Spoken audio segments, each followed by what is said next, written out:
Thank you all for coming. It's a pleasure to be here. This is a topic that has been especially close to my heart. Equity is a big issue in education, and for a long time, I think people confused equity with equality, and the two are not the same. The challenge of ensuring educational equity is formidable. As you've heard here today, it's not going to happen tomorrow, but it's something that we have to keep working for. Far too many students, especially in underserved groups and communities, lack robust access to the core elements of a quality education. That includes free, quality preschool. We're working on it in Rhode Island. High challenging standards and engaging teaching and leadership in a safe, supported, and well-resourced school. Our country's international competitors are improving faster than we are educationally. You heard that this morning earlier on the other panel. And many are having greater success in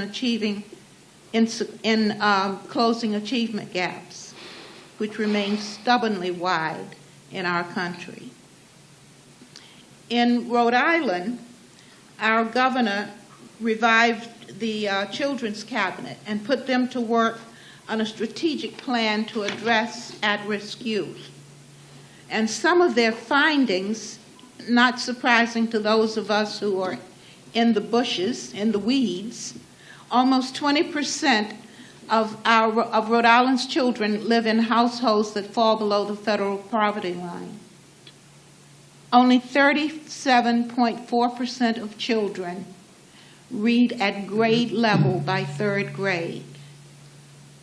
Of the 64% of four-year high school graduates that attend college, only 45% stayed to graduation. There are other things that we need to work on, but these are glaring problems that we need to address in reaching equity in Rhode Island. So, are there questions that you would like to address from? I'm sorry, the questions that I have? Yes. I think we're going to give each panelist. Oh, okay. Okay. Go ahead, please. I think I've said. You said your piece. Go ahead. Look, I'm not a lawyer. I am not in those trenches. I have been advocating for, on behalf of the Latino community and minority communities in this country for over 20 years. So I come at this from a completely different angle. And recently arrived in Providence, in Rhode Island, to head the Latino Policy Institute. Within a month of my arriving here, a report comes out, a national report comes out saying that a Latino student in Rhode Island has the worst chance of succeeding in the nation. Every single one of you that works at whatever level you work at has to have that not only at the tip of your tongue, but start asking yourself how you're going to fix it. One of the first things that I asked in the commissioner's presentation is one that is a very, very easy, low-hanging fruit for you guys.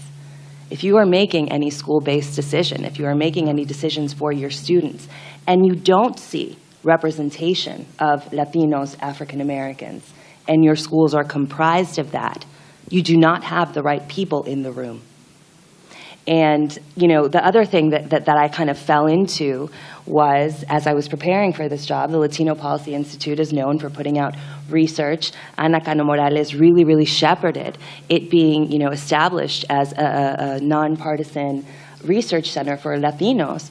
And as I'm preparing for this job and for this interview, I read a report that we released 2014, which, you know, shows how since 1992 we haven't had enough ELL teachers. So in every single issue that we're dealing with as a whole, you have to be able to see it through a minority lens, via minority expertise. It's okay to not know what you don't know. It's not okay to not fix that. You spoke about civic participation and the importance of it. Obviously, we're going through a demographic shift in this country that many folks are hesitant towards. Most of us, I've found, and I speak about immigration and I speak about this all the time, most of us in this country and in this region are very, very close to our immigrant experiences, because we're all immigrants here, right? So most of them have the desire to tackle these issues, but when you're talking about a population that's 20% of the state, Latinos in Rhode Island, 1 out of 5 are undocumented. What does civic participation look like for the undocumented population that's growing in Rhode Island? And what does civic participation translate into for a Latino student who's best friends with a dreamer or whose parent is undocumented, and they know they can't even participate? So I would argue that if you look at specifically the Latino population in this state, both the equity and the civic participation angles, we are failing them 100%, and what we have done has not worked. Since the Annie Casey Foundation report was released, the Latino Policy Institute, I was brand new, I had just arrived, initiated a public awareness campaign that I'm sure has touched many of you. That's why I'm here. Because when the Annie Casey Foundation report came out, Kids Count and I sat down and looked at it. And I turned to Elizabeth and I was like, Elizabeth, the top line here is Latinos. We're the worst in the nation. Because of that public awareness campaign, the op-eds, leadership from Central Falls, leadership from all over the state, we have now created successfully, I believe, a space for you to have these discussions and to talk specifically about Latino students. That's something that hasn't been done in this state. We're not used to looking at Kids Cabinet, for example, which I've been talking to, by the way, on how does everything that we do here affect the population that we're failing? If we're not asking that question, and if we're not looking around for representation of the minority communities that are most impacted, we're not taking the right first steps. So I'm going to leave it at that. I know that there's going to be a lot of questions, but that's kind of my initial assessment of what I've been seeing and hearing today. Thank you. So I'm going to talk a little bit about the Rodriguez case that Michael spoke to. Before I went to RIDE in December of 2001, I was in a law firm with Steve. We had come off the heels of losing the Sunland v. Pawtucket case, and the City of Providence hired our firm to take another look at whether we could revisit some of the same issues in federal court. And I personally was very surprised when I started doing the research and realized that there were a lot of open doors left in the Rodriguez case. But virtually all of the commentators about that case said that was a closed door because the U.S. Supreme Court explicitly found that education was not a fundamental right. Having said that, there were a lot of flaws in the way the case was presented. The case was presented in a very similar fashion to the way that a lot of state cases have been brought, which is arguing some nature of protection, and that protection has been violated, and that translates into the need for a remedy that brings more money into a school district. And the Rodriguez court really tore all of that apart. And one of the things that Rodriguez, in my mind, stands for is that if you're going to go into federal court, you've got to be prepared to answer the question or the presupposition that school districts are not poor. Kids are poor. And so when you go in as a school district, as a plaintiff or a group of school districts, you're always going to run the risk that your plaintiff class is both over-inclusive, because not every kid in your district is poor, and you're going to be under-inclusive because there are poor kids in other districts that aren't represented in the lawsuit. And so you have to figure out a way to bridge that gap and get the attention of a federal court by representing students. And Michael knows this very well. The Campaign for Fiscal Equity really pioneered the idea of having a coalition that was representative of multiple interests rather than a school district bringing a representative suit on behalf of a kid. So that's one open door.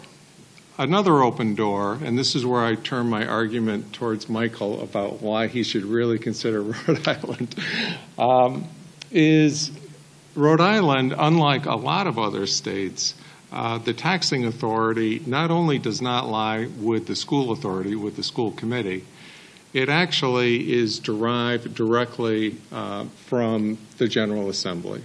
So all taxes in Rhode Island, and a number of Rhode Island cases bear this out, are state taxes. So even though we think about the property tax as being a local tax, the fact is that local communities are only able to raise property taxes because the General Assembly allows them to. And the General Assembly could change that tomorrow. There's no constitutional right in the Rhode Island Constitution for municipalities to raise funds in any manner. That's all flowing from the state. Why is that important? Well, in the Rodriguez case, the countervailing issue or interest that the court rested pretty heavily upon was that there was a legitimate governmental interest in local control. Now, we've all heard that term a million times, but in this particular context, local control got added to the taxing authority of local school committees and was really, they kind of piled on in a way that buried the plaintiff's argument. That, you know, they kind of brushed aside tax capacity and tax effort, and they just talked about protecting the local interest. It's a little harder to make that argument in Rhode Island when it's all one state system. And so I would argue that unlike almost, and I don't know what the other four states are, I did notice he didn't tell us, but I think that is a distinguishing characteristic. Another, Rhode Island is fairly unusual in that the General Assembly has actually stayed out of the curriculum business, unlike a lot of other states. And we've been, I think, fortunate to that degree. But there are a couple of exceptions to that. Physical education, which I think we can leave alone for a second, but civics. Civics is actually a state statutory mandate in Rhode Island.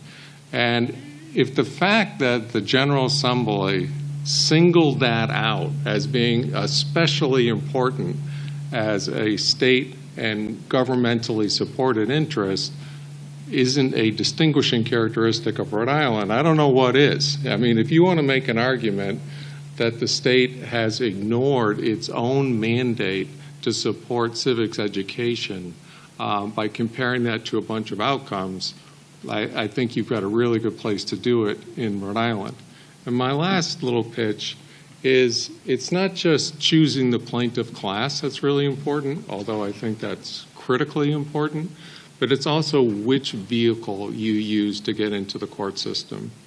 And I wrote this law review article back in 2000 that says there's a door through Rodriguez into the Rhode Island District Court, which got a ton of attention. I'm joking. It didn't get any. I read it did. Thank you, Tim. But it goes through a number of different potential causes of action and basically says that the Title VI regulation, Title VI of the Civil Rights Act regulations and equal protection are the two best avenues for getting into federal court. And I've always thought Title VI was the best. Why? Because you get to argue discriminatory impact without having to argue discriminatory motive. So if you can show that action, or more importantly, inaction of a government has resulted in discrimination against a protected class, or, and this is where Mike's argument comes in, or has impinged anyone's ability to exercise a guaranteed constitutional right, you fall within the auspices of Title VI. And so it's when Tim told me about this, I was like, "You're kidding! I can't believe this."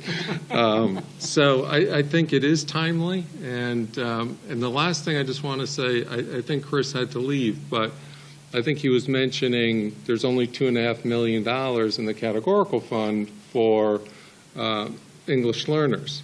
Yeah. I just want to tell you that, and this is not commonly understood, but when RIDE, including me, was putting together the initial funding formula, we kind of were instructed that we had to pool all of the existing money in the system in order to pay for the new system, because we were going to have winners and losers. And so for those of you who have been around for a while, you remember Article 31, Chapter 16, 7.1. Each one of those articles was a categorical fund. And so there was one for voc ed, and there was one for high poverty, and there was one for English learners. Well, guess how much money was in that fund the year before we closed it out and poured all the money in the new funding formula? $33 million. So that just got scooped up and went away and has never really been revisited. And I've never heard anyone say boo about that. Boo! And that's over 10 years. And it was as if that money never existed.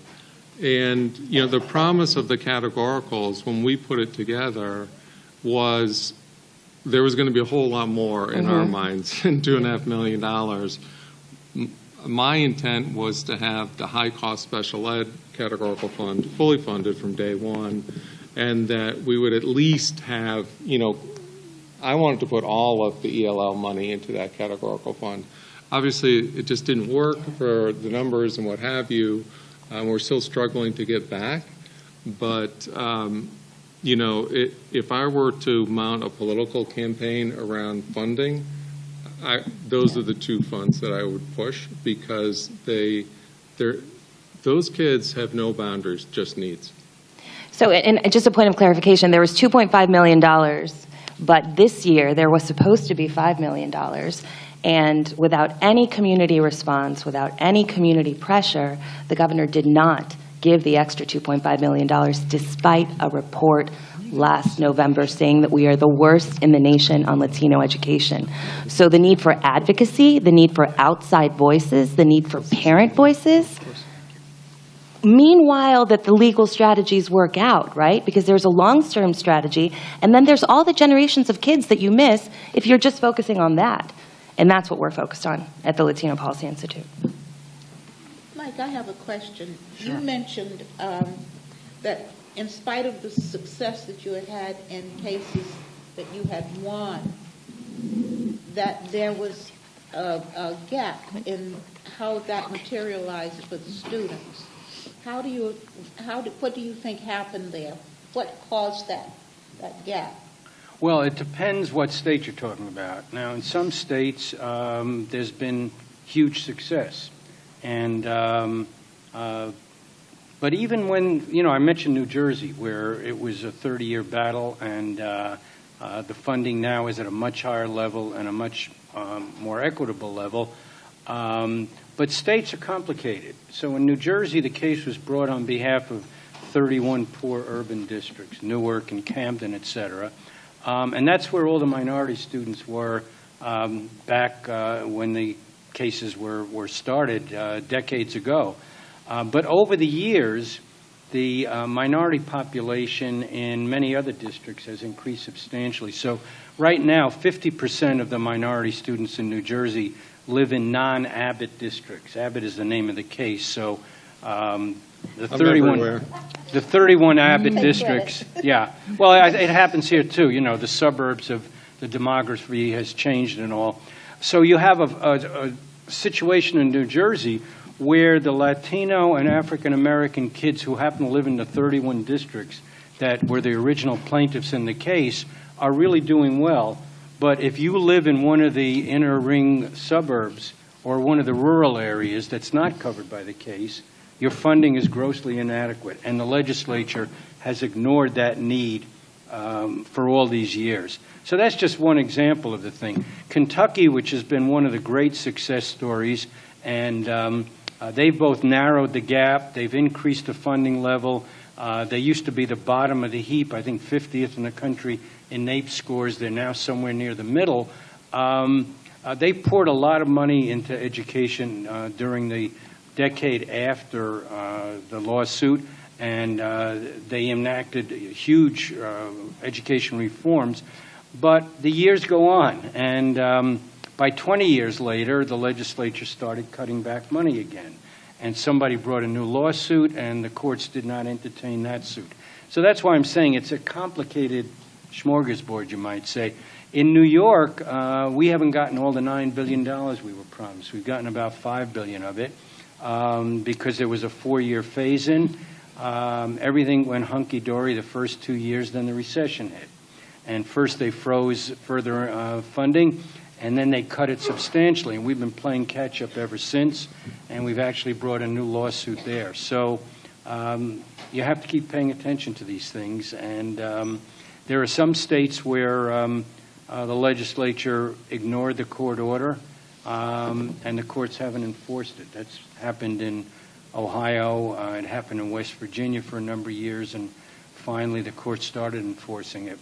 So that's why I say it's a mixed bag. On the other hand, you've got some courts, like New Jersey, who just stand firm. Probably the strongest court right now in the country in this fiscal equity area is none other than Kansas, which is, one of the deepest red states. It's got a very conservative Republican legislature and governor, but I don't know where these judges come from, but 3 times they've just hit it out to the legislature that you better come up with the full funding that we've ordered within the next 3 months or now.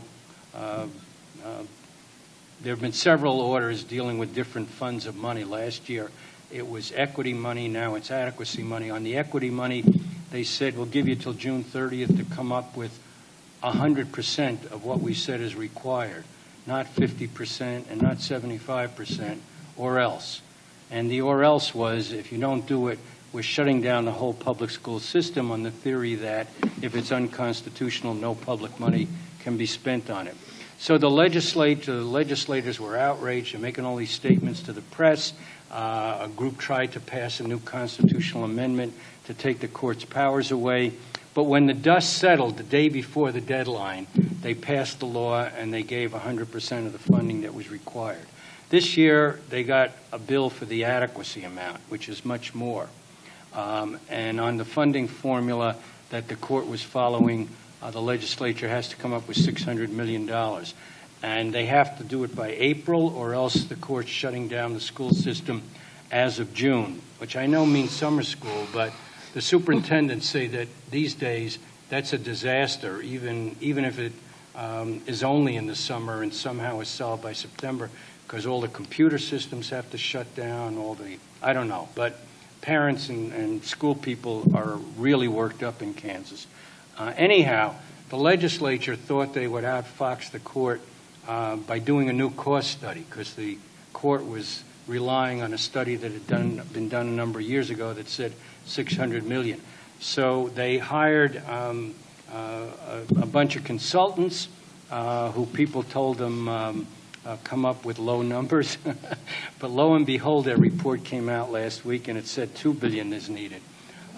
So we'll see what happens. You can keep your eyes open April through June on what's going to happen in Kansas. But as I say, every state is different. That's why I think we need a national solution. And if the Supreme Court does agree to move in this area, then you're going to have a national focus. You're going to have this as a priority.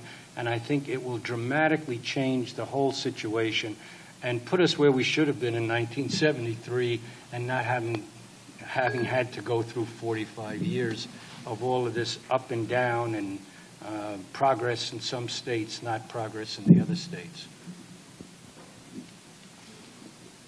We will entertain questions from the audience. While you do, can I just add on Yes. briefly to one of the things that Michael's talking about?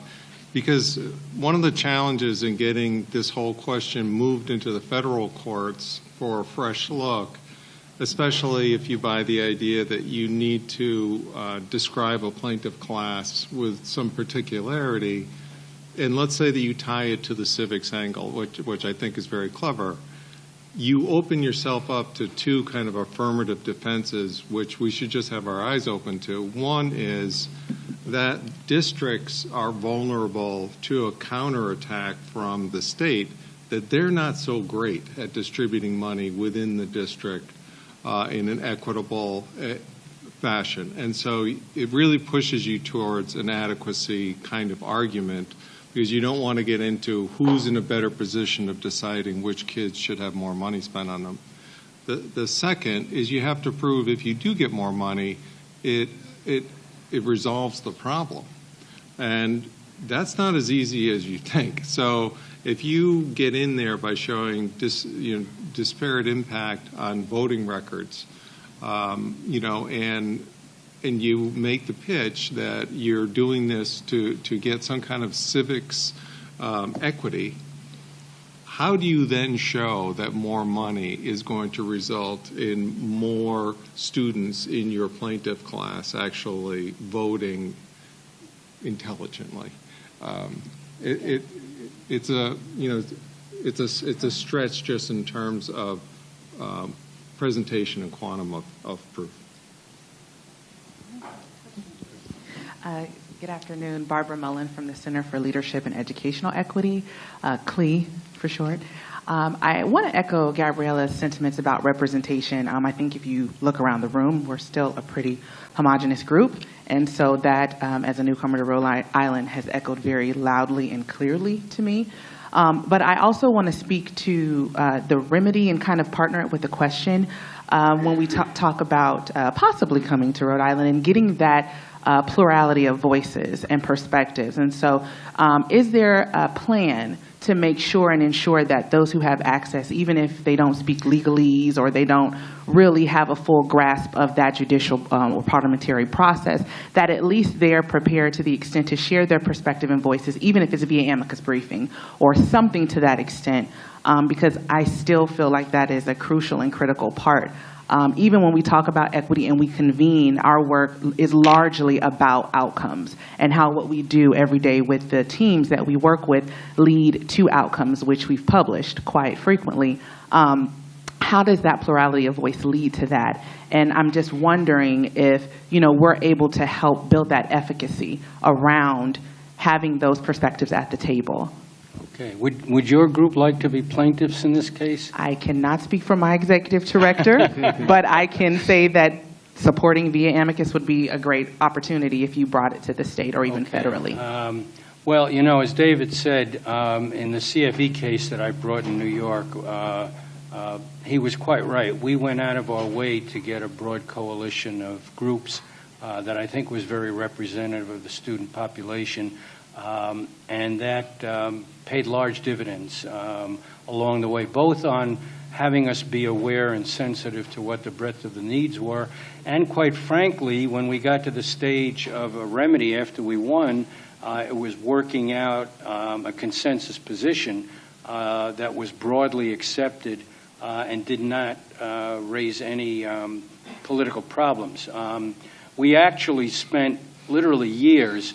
I brought the case on behalf of kids in New York City, and when we saw that we had a real shot at winning, we decided we had to really work at bringing in the rest of the state. In New York, that's a huge issue, the upstate-downstate split, and we were afraid that if we got a ruling that said kids in New York City are going to get all kinds of benefits and people in the rest of the state aren't, that we'd have a bloodbath and political confrontation. So we started a multi-year public engagement process, going to forums around the state for weeks on end, and building alliances with all kinds of groups around the state. So finally, when we did win, and it was a question of presenting a remedy to the legislature, we had really negotiated what the new formula would be with the rural areas, with the urban minority groups, with the suburban groups. I told you we made sure everybody got a little bit, but the poor districts got more. So everybody was on board, and it went through the legislature without any fight, without any problem.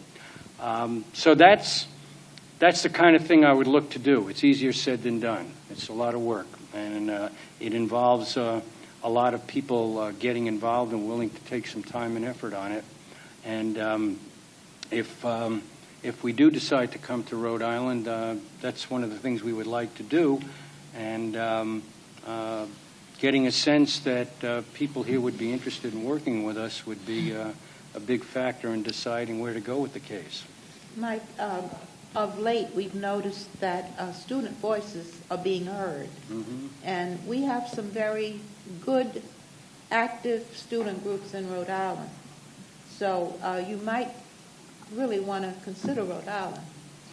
No, we are considering Rhode Island. And by the way, the name plaintiffs, as David and Steve and everybody knows, one of the things you do in a litigation is get a group of 10 or 12 or whatever number of students who have good stories to tell. Unfortunately, the good stories usually are about bad conditions that they've been suffering. But that presents very dramatic evidence to the court and to the court of public opinion, which is an important factor when you're starting a case like this. So we would need to identify those student voices, and that would be very important. Can I just add one constituency that you didn't mention? Kids are obviously here, and this is very new to I sit on many tables where children's groups are represented, and it's amazing. One voice that is glaringly absent in the Latino space is parents. And there are organizations that are, and I'm sure it's the same thing with the African American community, Southeast Asian community. There's organizations that are actually training and, have captive audience of Latino parents that go every single week to a 3-hour training at night. So the myth of Latino parents don't care is completely not true. It's about approaching them, it's about engaging them, and recognizing that usually they come from school systems that aren't similar to the ones in the United States. So Latino parents, I think, would be an amazing, amazing constituency for you to consider as well. Well, obviously, and I want to mention one other thing because it's very important, especially if we're emphasizing this civic participation theme, that this be perceived as broad, as nonpartisan. And there are a whole range of groups. Obviously, African American, Latino kids are among those whose voices have not historically been heard. One outcome of the last election, wherever we may be individually in our thinking about our president now, but one thing that's clear is you have a lot of low-income, working-class people, rural people, et cetera, whose voices haven't been heard. And I think it's important that we have groups representing those kids and some examples of those kids in this lawsuit, too, especially if we want to convince a Supreme Court that is on the conservative side, let me put it that way, that this is in the interest of all kids. It's a both and, yeah. Hi, good morning. Victor Capellan, Superintendent of Schools in Central Falls. And Mike, welcome to Rhode Island. I think you're starting to get the picture that you may have some fertile ground here in Rhode Island to do some work. And I'd like to tie that to what Gabriela said in terms of Latino children being dead last in the state, and the fact that, Anna and I have been talking about this and looking back at the number of op-eds that we've written. We went back, I believe, 10 years when we've been writing sort of, look, this is coming, Latino children continue to slide, Latino children continue to slide, all the way till now we're dead last. And so in looking at the timeline, I'd like to tie it back to what you said, Dave, and ask you for a little bit more information in terms of, about 10 years ago, $33 million were taken from majority, probably Latino children in terms of funding for ELL students in the state. During that time, I know that they said, so go and get all the money, I guess, and bring it to us so that we can redistribute it or something along those lines. But can you talk a little bit in terms of the that decision in terms of Article 31, and did it happen to some of the other groups as well, CTE, special education, or was it just ELL? So it was everything in Article 31, got zeroed out. And if you go to the last section in Chapter 16, 7.1, you'll see that every section in Article 31, that's how we refer to that chapter, has been suspended, but it's all still on the books, which I think is pretty interesting and is the only time I'm familiar with that the law has ever been treated that way. It's just a really weird thing to do. So it would be very easy to resurrect to get to the end of your question. I was actually chuckling when David Driscoll told the anecdote about putting the money into PD and being told, don't audit that money, because Article 31 kind of worked that way. And so of that $33 million, $30 million went to Providence. And although it was statutorily a categorical fund, there were no mechanisms, and RIDE was not allowed, in fact, to track that money and ensure that that $33 million was actually going to programs that would benefit kids who are learning English. And so it was a way of funneling the money where it needed to go without calling the whole urban-suburban question out on its own. So if we were to ever return to that, we would need some controls and that would ensure that it was actually going to the programming it was designed to go to. Because right now we're down to 5. New York, for example, I think they have 39 now categorical funds. So different states have different numbers of categorical funds, so that there's a different balance in every state about state aid being kind of fungible versus we're going to put our stamp of imprimatur on a certain family of programming, and we want you to spend it in that way. Yes, good afternoon. I want to speak to Mike. When you were talking about the civic engagement, and you had mentioned something about, and Gabriela, you had mentioned about the teacher training for diverse populations and the issues that are important to us. So it got me to wondering, because someone said that we have some great state standards, but I'm wondering about the how that's implemented at the local level. So I know before I retire, my students always used to say to me, "Keep it real, Mr. Metz, keep it real." Now, in those classes, and I'm going to have to find out, are we talking about the issues that are important to the students? Because Dr. Driscoll talked about that the kids are bored. So how do we engage them? Well, maybe if they know about who represents them at the local level, yes, we can tell them you got an executive branch and a legislative and the judicial, we can tell them all that, but that's not going to mean anything to the kids unless we engage them. And the kids did a beautiful job on a bill that I was honored to sponsor about the no guns in school unless you're a peace officer. And so they had the NRA, and then the kids were there, and the mothers against the gun violence. And these kids did a beautiful job because they were engaged, because it was an issue that was important to them. Now, you can talk about a lot of things, but I know I was trained as a product of the 60s. It wasn't at school, but at the Afro Art Center, I was trained on what you do when you're stopped by the police. Because I used to get stopped when I was younger. They leave me alone now. I'm a grandfather now. They leave me alone. But when I used to get stopped all the time. And so even, I'm an educator, but I'm on the Judiciary Committee too. So last night we heard a bill. I had the public defender in the AG's office going back and forth about a bail. If someone's poor and doesn't have bail, and then they're locked up for 10 days and they can't, they lose their job. And maybe, and so now they may plea bargain. Then my question was, so does this lead people to plea bargain even when they're innocent because they need their job to take care of their family? These are some of the type of issues that need to be dealt with at the local level to engage the kids. a lot of things. So every now and then I'll get asked to speak to a history class.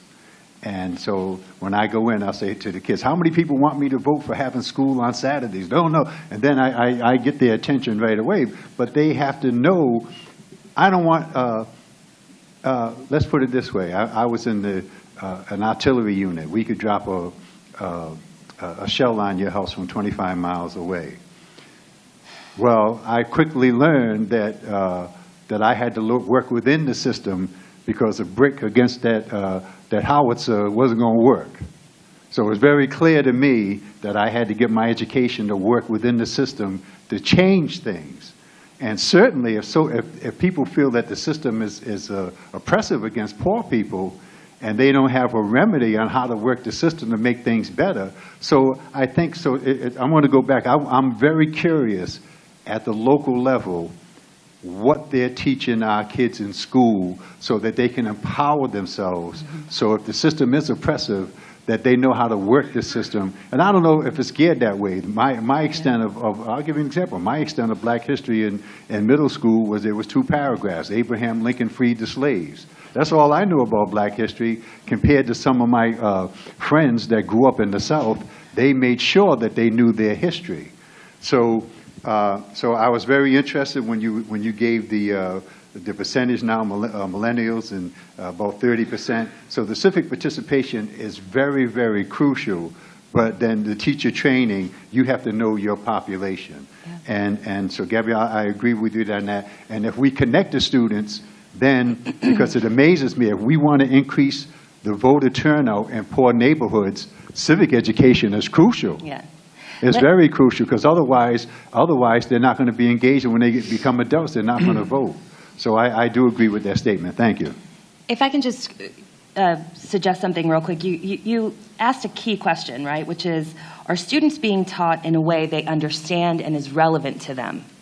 If we just take a step back, 1992, since 1992, we have not had enough English language learner teachers. So we're not even getting to the content part if we don't have teachers capable of teaching kids that are Spanish language dominant.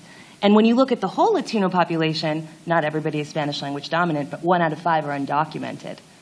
So the present political climate is having a specific impact on our minority communities, as you know, whether you're Muslim, whether you're brown or Latino, whether you're African American. And so if we start with not having enough teachers that are capable of teaching this population linguistically, we're not even getting to the content of whether or not it's relevant or not. You know, one quick comment I'd like to make in response to your very insightful remarks. The literature in this area on what schools can do to prepare kids for civic preparation, and David was quite right saying we're going to have to present evidence that this civic education is going to make a difference if we're going to convince the court. The strongest evidence of the impact that schooling can have on later participation, not only voting, but being active in civic affairs, is the extent to which kids had the kinds of experiences that you're talking about, experiential opportunities to be involved in community activities, to visit legislatures and see them at work, to have debate clubs, to have student government, to have mock trials, UN, model UNs. Those kinds of things are enormously important. And even other extracurricular activities like drama and all, where you learn interpersonal skills and putting yourself in the role of other people. The literature shows that all these things have a huge impact.